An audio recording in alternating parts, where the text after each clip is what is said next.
እንደናንተ እንትን ይላለው ማለት ነው ወደ ገደላ ለግባና ይሄ ሻንጣዬ ለምንድን ነው ያዘጋጀሁት ከሻንጣዬ ጋር ለምንድን ነው የመጣሁት እና ከባሉካይ ጋር ተጣልተን ወደ ቤተሰብ ጋር እንደሄድ ነው ለዛ ነው ባንዳንድ ነገሮች አልተስማማንም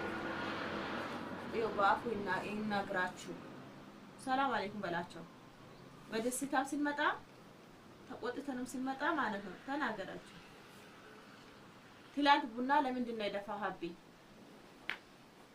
አሰላሙ አለይኩም ቡና ምን ደፋብሽስ ምን ልትሆኚ ነው ቡና ለፎብኛል ብለሽ ለመሄድ ነው ያዘጋጀሽው ኧረ እባክሽ ነስሽ ቁጭ በይ እባክሽ ምን ሻንጣትስ በላ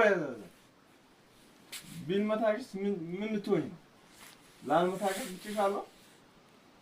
መብቴ መስለኝ መብቴ ስራት ቡና አፍሽ አቅርብችልሃል ቡና ያለ መጠጣት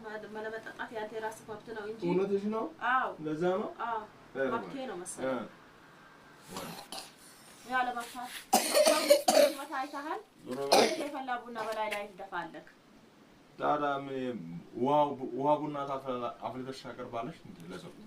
ሰው እኮ ባለው ነው እንደዛ ከሆነ ቅሽር ቡና አፍልታ ማለት ገዝታ አምጥና እኔ እንትን ወፍራም ቡና አፍልቼ ማስጣት እኮ አላቃተኝም እኔ አባቱ ባለው ነው የሚኖረው እና እሄዳለሁ ብዬ ከሱ ጋር ባንዳንድ ነገር አልተስማማንም እስኪ አንዱ 15 ቀን እስኪ እስከረመዳን ድረስ ከተመለሰ ይመልሳል ካልተመለሰ ታዩ ይቀመጥ ከተመለሰ ተመልሷ ካልተመለሰ ደግሞ ምንም ማድረግ አይቻልም እላችኋለሁ ውዲቶቼ እና እንደዛ ነው እኔ ለዛ ነው እንደዚህ ያልኳችሁ እንጂ ልትቆጡ እንትን ልትሉ አይደለም